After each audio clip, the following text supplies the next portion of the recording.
J-Dog back for round fucking 2. Because god damn, that dumbass fucking video cut off on me. And it cut out a fucking 3rd time, so I'm getting a little bit fucking ear fatigue just talking about the same goddamn shit. So we'll try to, I guess, recapture what the fuck we goddamn said.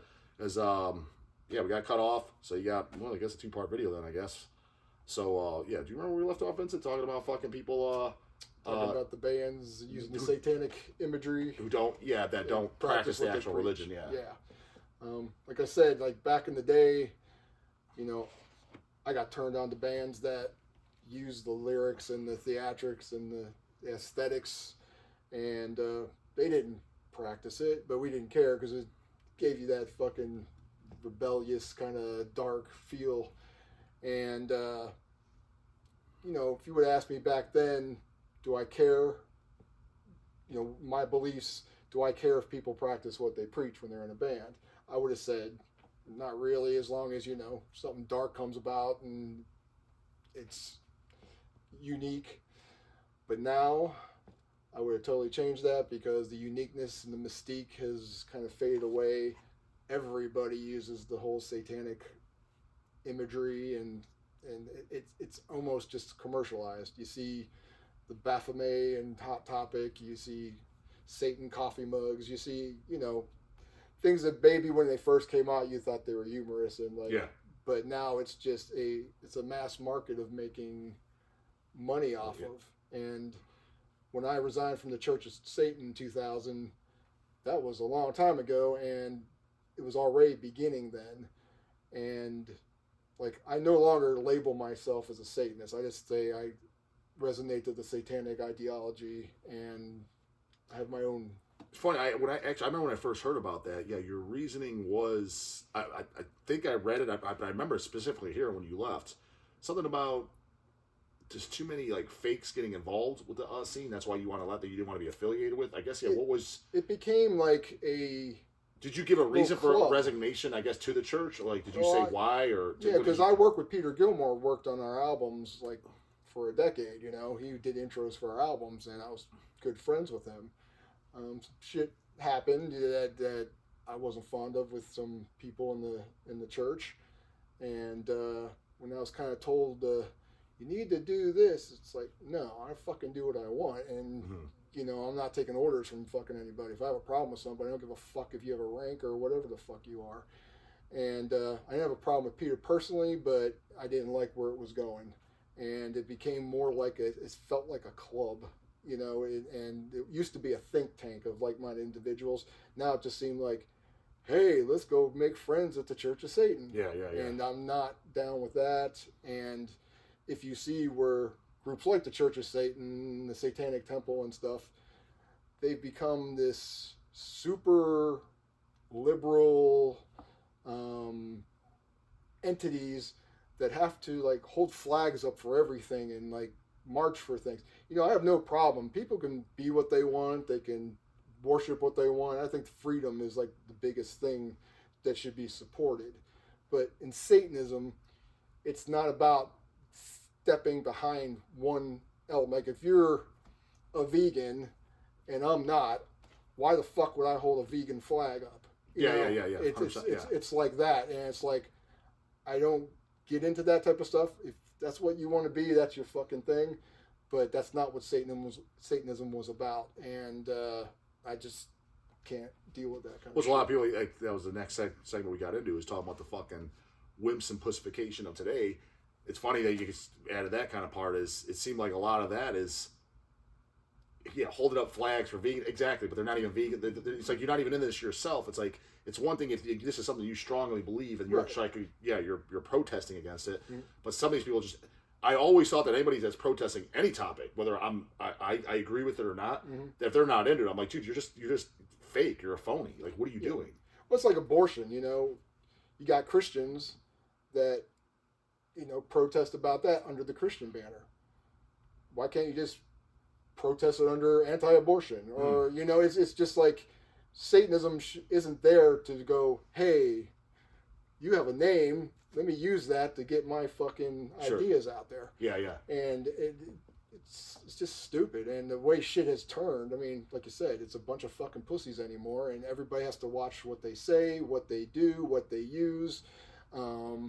And if you don't follow the fucking rules, ooh, you're a fucking Nazi. Yeah, exactly. It's like, you know, in the 80s, they used to say you were a fucking Satanist or a devil worshiper when you didn't follow the rules. I actually kind of like, I was born in the 80s, but I guess I kind of forgot about that. Yeah, because and it's so funny because the religious right was in charge then. They're just using whatever narrative is going to turn the majority against you. Absolutely.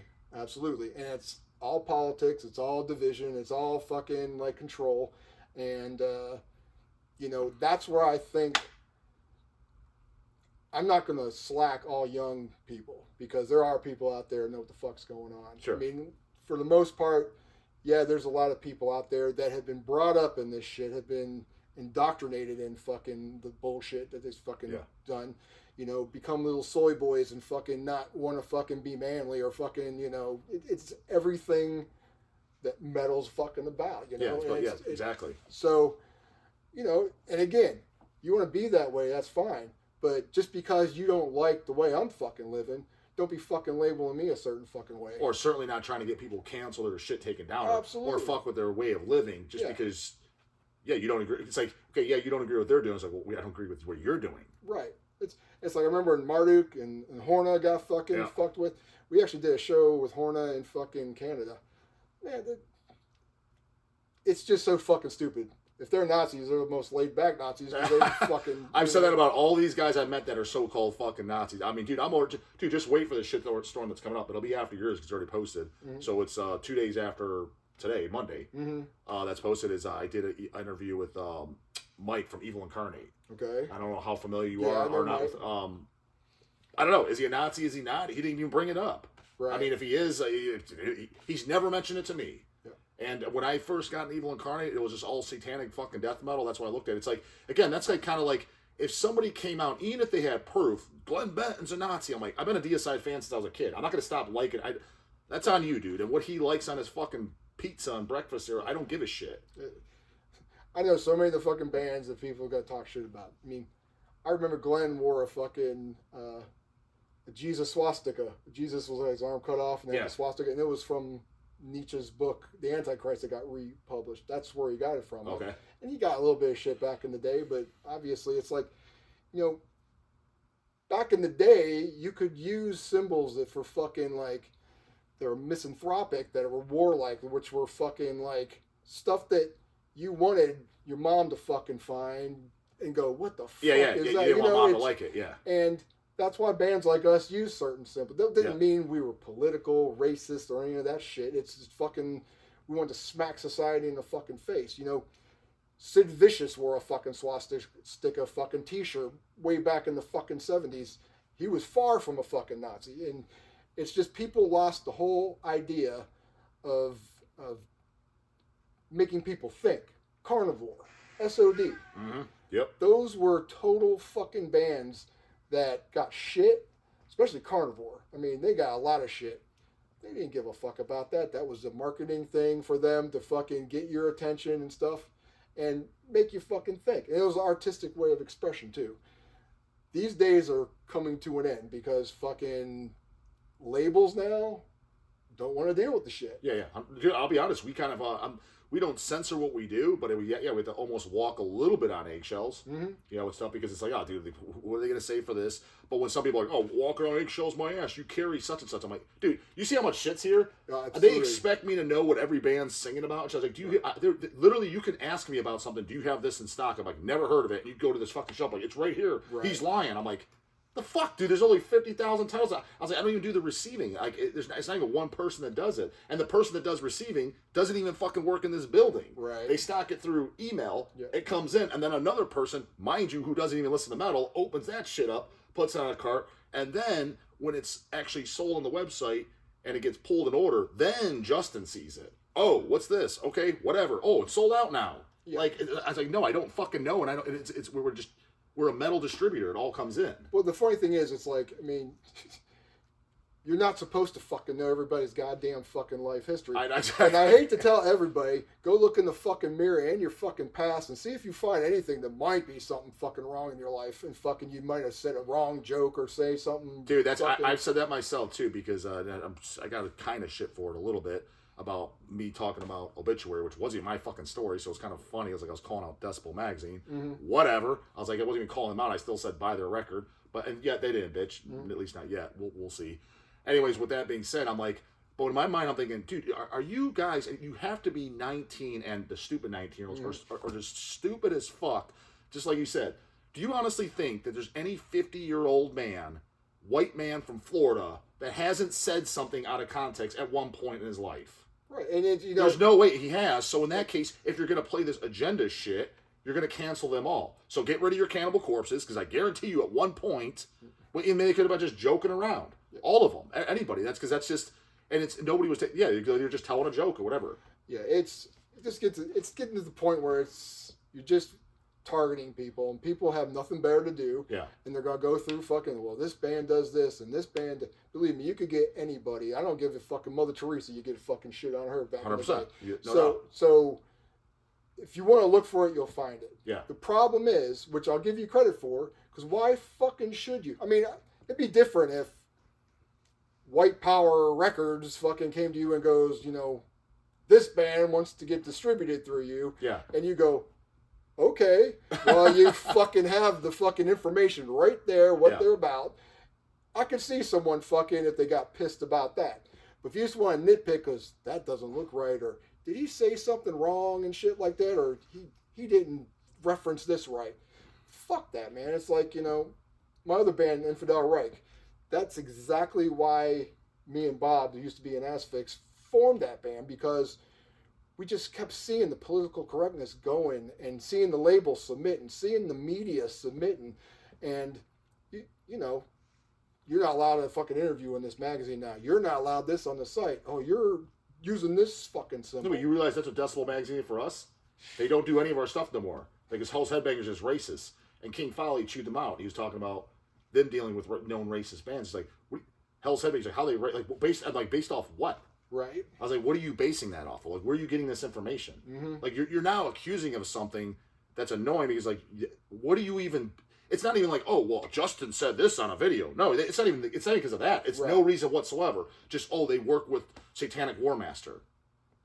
We work with every band in the scene. Yeah, but don't you know, media now and everything, gossip, I don't like you, call you the N-word. Yeah, exactly. I know. And the N-word now is Nazi. And yeah, 100%. Fucking, 100%. It's just something that they can attack you. They can fucking get groups after you, try to cancel fucking shows. And the only way to defeat that bullshit is not to submit to them. And, I seen there's a club in Columbus. This is the true fucking story. I guess they set it up like the Twin Peaks, some part of Twin Peaks. And someone said, the colors of that paint look Nazi-ish. And they got on the media and they're like going, well, that's not what it was meant. It was done to this. But we're going to paint the wall anyway. Yeah. I tell them to go fuck themselves. Yeah, it's like the wall was here before we got here. I don't know. Yeah, you're letting people fucking dictate what you fucking can do. And free speech, and I don't give a fuck who you are. If you don't think free speech is important, you're a piece of shit, because you just are a fucking sheep, and you just want to fucking listen to everybody else and talk where everybody else is talking out their ears. It's something we definitely have to battle. And like with Infidel Reich, when we did that band, we purposely made a name that was going to get attention, probably get people pissed, but we did lyrics that you had to fucking read, and you have to read them. And it's not just like, oh, spoon-fed shit. Yeah. It's like, said nothing about it. We got accused of using Nazi imagery on covers. We purposely used military fucking armor and stuff that was fucking not even German. So just because something looks a certain way, you just fucking assume it. We just proved our points. We got canceled. Our last album bombed. Fucking Bandcamp told Raw Skull Records, take it off the fucking site or we're going to discontinue all your fucking releases. And they got stuck with a bunch of fucking albums. Now, we have a few fans that obviously will buy our stuff, but you know they're going to have a loss because of that shit now. And that's what I'm talking about. It's like fighting that kind of shit because no band should have to fucking do that if they don't. If I was that way, I would own up to it. I would say, this is what I'm about. I've always been that way. Yeah, everyone, especially for you with the Satanism from day one. Yeah, so it's like... You're making no bones about what you're into. Right. So when someone tries to say you're something else, it's bullshit. And I'm telling you... I guess it's funny, you weren't like that. I guess when Hell's got accused of it too, because everybody knows, well, anyone that knows me, knows that I'm an open book and I'm kind of a big mouth. I was like, if I was something, I would tell you. Right. So the fact that you, who never met me, by the way, is accusing me of something, I want to punch you in the fucking face. Because I would tell you if I was that. I wouldn't just dance around it because you're not supposed to say that. I would tell you. And since I'm telling you the opposite, that's why I was like, so don't come over here and accuse me and my company of being something that we're not. Yeah. And it's also like, I think a lot of these people, they're trying to make their own little spot in the scene and kind of like take it over and I always say I'll be open to anybody that wants to fucking experience, fucking heavier music, metal music. But when you get into the fucking scene and you try to fucking change it, that's when the battle begins. And I think it comes to the point where it's like, that fucking guy that's fucking sitting in the corner with his two fucking dorky fucking friends going, those guys are doing it. That's when you fucking go, oh yeah, motherfucker, and yank him by the fucking pants, throw the fucking ass out. It's just, it's time to fucking do something. Yeah. Because if we don't, you won't have this anymore. Yeah. No, I mean, that's I've always said I wish I was born fucking, well, shit, you're still alive, maybe 30 years earlier. Because that way, you get your 80 years on this planet or whatever the hell it is. So I prefer to kind of been making my way out 5 years ago. I thought I'd be out by 30. I was surprised, too. Yeah. So. No, but I'm just saying, if you were born 30, 40 years earlier, you'd be 80, 90, kicking the bucket now. You'd be like, right on time. The world's going to shit. Right. You know what I mean? And the people that are coming up now, I mean, I just feel bad for them. Yeah. I was like, yeah, I think this world is just absolute dog shit. And I've always hated it since a young age. That's part of what got me into fucking metal. It's just the rebellious of it and the extremity of it, and just metal kind of calling a lot of crap out. But it's way worse. And it's just like, oh, dude, and the people just make me want to puke. But I think it's been constructed that. I mean, you get people going, oh, conspiracy. Believe me, there is something out there wanting to condition everybody to be a bunch of submissive fucking rule-taking fucking worms. And they've been slowly doing it, and fucking you see it. I mean, I won't mention the thing that fucking we had to deal with a few years ago, but fucking after that, man, the division fucking was... Oh, that was intentional as fuck. Yeah, and it's happening again, and people just sit there and take it. Instead of fucking, you hear a couple people, oh yeah, I'll do something, and fucking nothing happens. The ones that are barking are the ones that fucking are doing the riots and all the other shit. Hey, back in the day, I mean, I'll even say, if something was really fucking wrong, fucking riot against that which you're fucking against. Don't tear down your fucking own cities like a fucking, it's moron. Yeah. Well, just tear down your own house while you're at it. And what they're doing is doing that to the scene. They're trying to fucking tear it down, and until people fucking really start fucking enforcing, keep your mouth shut. What's annoying about that, as far as in the scene, is the people tearing it down, it's never people that belonged here anyways. It's a bunch of newcomers. They have to be. It can't be anybody that's been there since the 80s that's pulling that shit. No. Unless you know some. No, we've actually had a few fucking that like just got real extreme fucking super left. And again, I'm not left or right. I don't give a fuck about that shit. I hate both sides, to be honest with you. Yeah. I think both have shitty things and both have positive things. I say the exact same thing. But it's like they pick one or the other. Yep. And then they're both fighting, because what it is all the people I'm around, they're the extreme right. Right. And they're hating on the extreme left. I'm like, dude, you guys are both dog shit. And the reason is, you guys are both the problems because it's both you idiots that are fighting with each other. Right. I was like, that's exactly what it is. And that's exactly what they want. Yeah. And when one party wants control or the other party wants control, it's control they want. And they're not doing it just for your fucking joy. Yeah.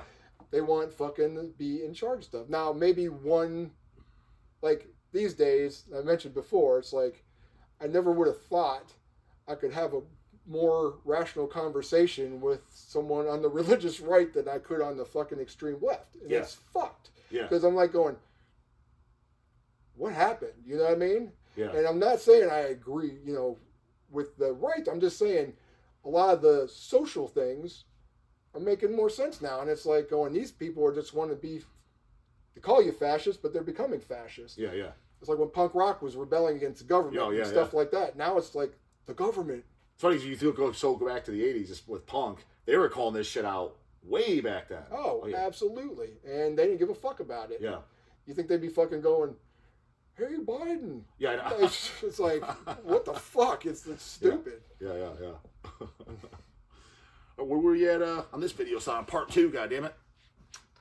20. Yeah, so that's perfect. So with that, we got the other one too. Was there anything you want to add, Vincent? Talk about? Is there anything you wanted to ask? Anything you wanted to put in? Anything you wanted to promote? Anything you wanted? We're hoping to talk about the new Vincent Crowley album. Yeah, talk about that because I remember when that. Actually, it was submitted to us by Brian Woody. Okay. And I was like, yeah, I think it's pretty good. The only thing is, we were just, dude. Even now, people ask stuff. Our release schedule is booked all the way until 2025.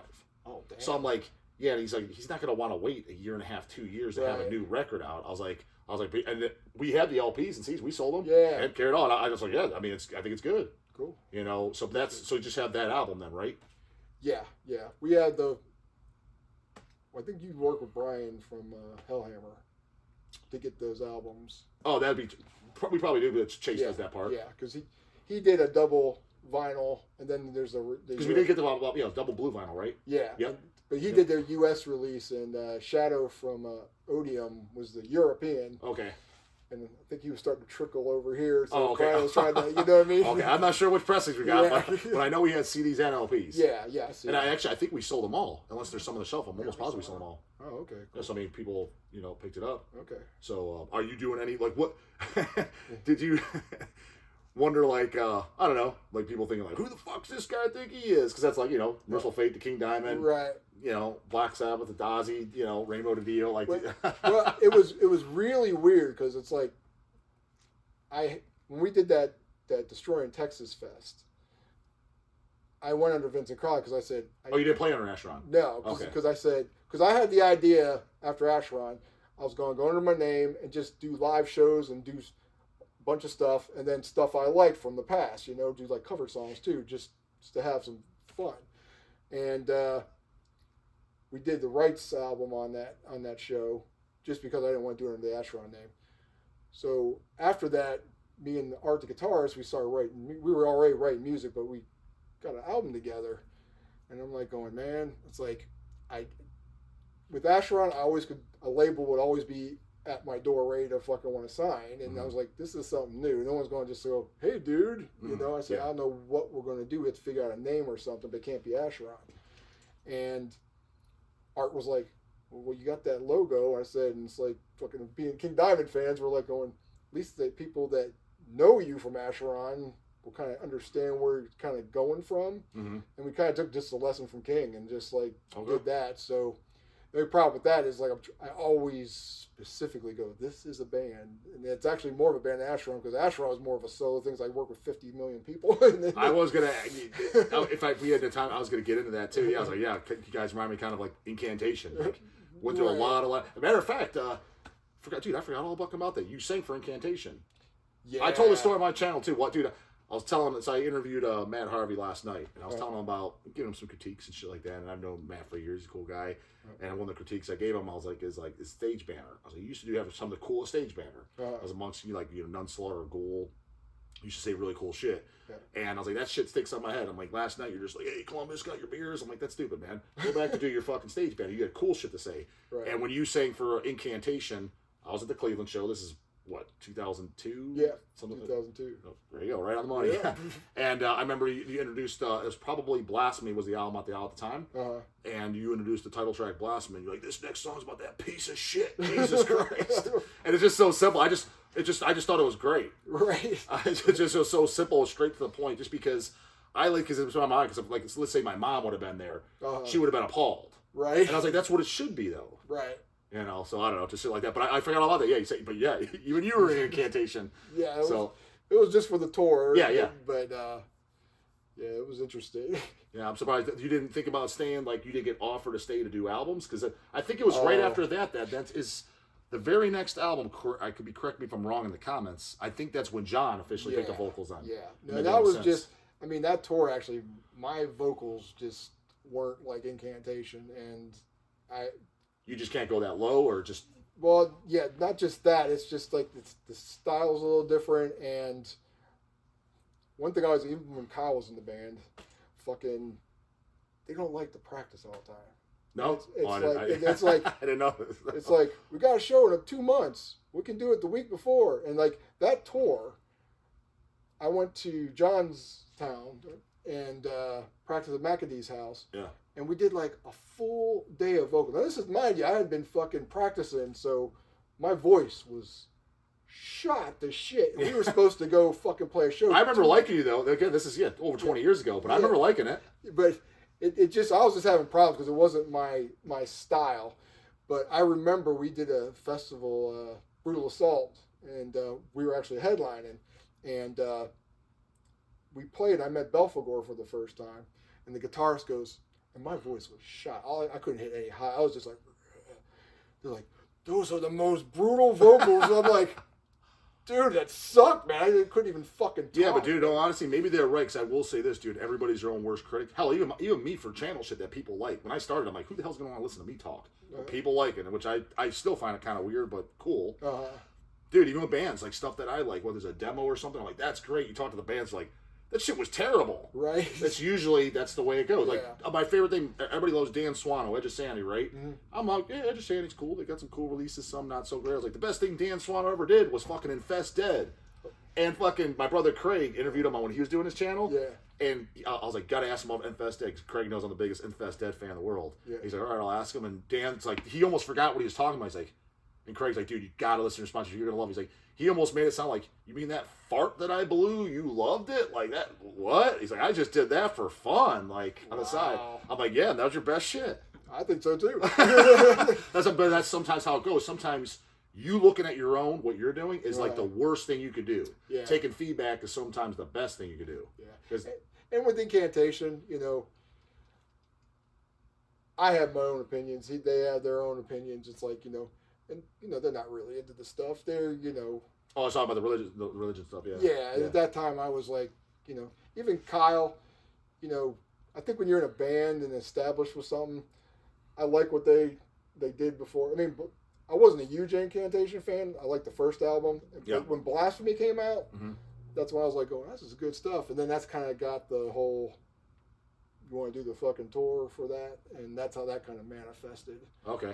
So, because I really like Blasphemy, I think that would kill. It's funny because that's the last record I kind of stopped paying attention to. Mm-hmm. After that, they're always a solid band in Can, and it's an honor working with them. Mm-hmm. But some of their stuff got a little doomy for me too much, but everything's good. But Blasphemy Down, I own everything, and I know all that shit. The first one I picked up was Diabolical Conquest. Yeah. My favorite's Onward of Golgotha. My favorite actually Incantation thing is the Entrapment of Evil 7-inch demo that actually Will sings on. Romer. Oh, yeah. He does vocals. Yeah. That's my favorite thing by Incantation. That's the first time I heard Will in the demo. Because, in fact, I think I got that at Michigan. Yeah, we had, for example, the honor of putting that out on a 12-inch years ago, and it flew out the door. Yeah, I bet. And I was like, I always say Onward of the Gold things. This is the full length. I was like, but honestly, my favorite thing is that. Wasn't Paul Lidney on that in drums? Paul, I don't think he plays that, but Paul was in the band. Did you see my interviews I did with Paul? Yeah. And I forget, what did he said, I don't know if maybe a rehearsal he recorded on, or he left right before. I wasn't sure what he did. Yeah, but it was like, I think he was before Will. And then we talked about also, too, I forget what he said. I think that was on video, his first time he met Will. Okay. And because I didn't even realize until that show, because they were both bands played. That's why I did Mortician that night and the Ledney part 2. And when we're there, I bring in Will, and then Lenny comes up, hey, Will. I was like, I guess I never thought about it, because I think of Paul from the black metal scene and Will from the death metal scene. And he's like, yeah, I've known Will since the 80s. I was like, oh, okay. Yeah, it didn't make sense, but I didn't even think about that. Yeah, you know Lenny, right? Yeah, I mean, I hadn't talked to him in years. Well, actually, we played in Georgia, and I got to talk to him a little bit when we were playing the... he's a funny guy, man. Like, he's a funny guy, but not trying to be funny. He got my phone number back in the 90s. He fucking called me, and it was like such a trip. He was like going, man, I went to this church, and I fucking... He's just like telling me all this shit. I'm like going, okay, dude, that's cool. Oh, so this is like he's basically still kind of a kid at this time. Well, not really. I mean, he was it's 90s, about 30 then? 'Cause he's in his 50s, right? Yeah, about 30. Yeah, because he was just like, I mean, he was all about the blasphemy. He was like, it was like, I could get that. It was like he just did a conquest and like telling me what he did. Yeah, you were like, I fucking desecrated the Mary and shit. It was just hilarious the way he said it, like some creepy fucking serial killer. Yeah, like you just killed somebody. Yeah. Well, that's fucking cool. Yeah, see, that's stories like that. I don't dare know. Shit, next if I get another one with Paul, he's like, we gotta do part 3. I was like, maybe I'll ask him some fucking Vincent stories. You know, throwing shit on me. You'd be like, what the fuck? Right. But I don't remember. That's not what happened. Right. You know, because that's usually when people tell stories about me. I was like, I don't recall that. Right. That's actually just on Necrophil just did one on Jamming Out Old Badass channel. They talk about me. He asked about meeting Justin. He basically says I took a piss in his drummer's face first time I met him. Basically, I was like, I don't recall it going down quite like that, but that was his story. And I'm like, mine's a little bit different, right? But yeah, Right. So, all right, unless you got anything else you want to add, Vince? Just that new album, Vincent Crowley album, is called Anthology of Horror, and that will be out on Hammerheart Records in early 2024. It's his second full length. Yep, and we will be doing actually a Halloween show in Massachusetts. No Cleveland shows coming up? We have to find some promoters. That's the big thing. Now that I'm back to doing shows, I am pretty much, it's been a while since we've done. I've only seen Acheron once, and it was, what's the EP? And Tom's like, the one with Big Bird on the cover? The one with Rhea, she plays keyboards on it. Remember Rhea? Oh, the Somali, yeah. Yeah, that was when that was out, whatever year that was, with 2000, right around that time. Yeah. That's the only time I've seen Acheron that I recall. Okay. We played a couple. We actually opened for Immolation and Jungle Rat one time. But in Cleveland? Yeah. Actually, we probably played Cleveland actually more than we've played Columbus. Must have been all shit nights or nights I'm not talking about, because I only recall seeing Acheron once. Yeah. And my only request is that if you ever play, because in my opinion, your guys' Hammer Smash Face, aka your hit, is Fuck the Ways of Christ. So to me, that's like a mandatory, because I grew up loving that song, because I think it's a great song, and the lyrical content was very what I loved, like just like I loved stuff like Serpents of Light lyrics. It was very much, very direct and shit. You're like, that's all spot on. I should have known that, because it's funny you said the Hammer Smash Face, because it's like with Cannibal, George loved that song, and I guess they did it at Soundcheck a couple times, and I always wanted to hear their version of it. I don't know if it actually happened, but that's what I heard, that they used to play Fuck the Ways of Christ, and I was like going, wait, Cannibal used to play Fuck the Ways of Christ? Just for Soundcheck. Oh. That's what I heard. With how Cannibal does that? Okay, I see. Yeah, because George and me have been friends for a long time, and but so am I incorrect, or that's just my opinion? Like, because I don't know what you could say. Is that your Hammer Smash Face then? Fuck the Ways of Christ? Pretty much, I would say. It's either that or Ave Satanis. Ave Satanis and Thou Art Lord. Those 3 songs are like, you see a lot of people covering them or putting them on their album and stuff. Somebody did cover Fuck the Ways? Yeah, I don't know if it was actual release. Like, I've never heard a cover song of that. I've seen on YouTube somebody covered it. Because Nunslaughter covered with the song with the 7-inch. Oh, So It Is Done? Yeah. I've never even fucking seen that. I think there's only like 150 made. Oh, I have a copy. Yeah, because Jim told me about it. Yeah, no, it exists. I own it. Oh, really? And I was like, holy shit, covered it. And then, is it that release or another one? They cover Batham, they cover Sathanis, but Acheron's like some obscure stuff. Yeah. And because I remember, oh shit, covered Acheron. That's pretty cool. Because I think one other band that I could think of, maybe a band I'm not too familiar with, but I was like, oh wow, they did an Acheron cover. Yeah, it's like Mystic Circle from Germany. They did kind of like a bunch of the first half of Rites of the Black Mass, kind of a medley of that on one of their albums, and they did a really good job. And there's some bands that have released it on albums, not really known bands, but fucking it's cool to fucking see someone getting their interpretation. And hell, there's some I think better than our version. Oh, really? Yeah, I haven't heard. Like some of I mean, I liked pretty much every release, but my favorite is definitely the Anti-God, Antichrist, because I love songs like Blessed by Damnation as well. I loved it, and I liked the some people kind of bitched about it, like the themes in between, what you call the fucking prayers, fucking satanic. It was like those quotes, satanic scriptures from Nietzsche's The Antichrist. I liked that because I was like, it was original. It was a cool intro, and I was like, nobody else fucking had albums like that. Yeah, I was like, so it flowed well into the song. I was like, I personally liked it. Yeah, I guess it's hit or miss. I mean, I can understand if you just want to have some jams and fucking play music, and that can kind of get involved. But there's always purposes for what we did. And, Well, you're looking at a Mortician fan too. They got you get the jams after the cool intro. Yeah, and know? that album was like Rights was our most popular album, but Anti-God, Antichrist was definitely pushed up, and out from that, Richard Christie played drums on that. He ended up joining Death and then Iced Earth, and Michael Estes fucking played guitar. He was in Burning Inside and Resurrection. Yeah, you've had some major players, and like I said, Mike Browning earlier. And so you've had some people that really. Yeah, I've been lucky. I mean, the problem is, Florida had a lot of people. Tons of bands. Kind of, musicians are readily available. Yeah, ready to go. Yeah. Up here, it's kind of like, at least up near Columbus, they have kind of like these little cliques. And you like it up here in Columbus? I remember when I guess I never even knew why you moved up here from Florida, because most people it's the other way around. Most people moved down there. It was just a change. I mean, it was too hot. I mean, Florida's always been too hot. I tell my wife all the time, I miss Florida. She's like, yeah, we'll take another trip down there. Well, in August too. Yeah. I mean, it sucks. Yeah, and it's just a whole different vibe. I wasn't part of it. I heard about the Cleveland scene back in the day. I think I have more connection with some people in Cleveland than I would in Columbus. It's like Columbus is a really weird city. Yeah, the Cleveland scene, because there was the Parma guys, and they had. I mean, there's a lot of guys that are still around today. I mean, that are Don's still here, Dwayne Morris, Chris Dora, Matt Sorg. I mean, Kanye's obviously not with us no more, but there was a lot. Those guys were all from the '80s. Yeah, that are still around. Yeah, absolutely. So I don't think Columbus had that many people. That was those old guys that were from the scene. Yeah, not that I'm aware of. No, I mean, there's a new band there called Church. Not new, a few years old. But I don't know that. But they're real killer. I mean, they're really Deicide influenced. That's the shit. I dig them. Blasphemous, and that's the main band if we're in contact with people. So Church they're from Columbus. Yeah. Do they have a release? Anything out yet? I don't think they don't have an album out yet, but they have some demos and stuff. Okay, I'll look them up. Yeah. Well, new bands, check out Church. Church from Columbus, Ohio. God damn it. Yeah.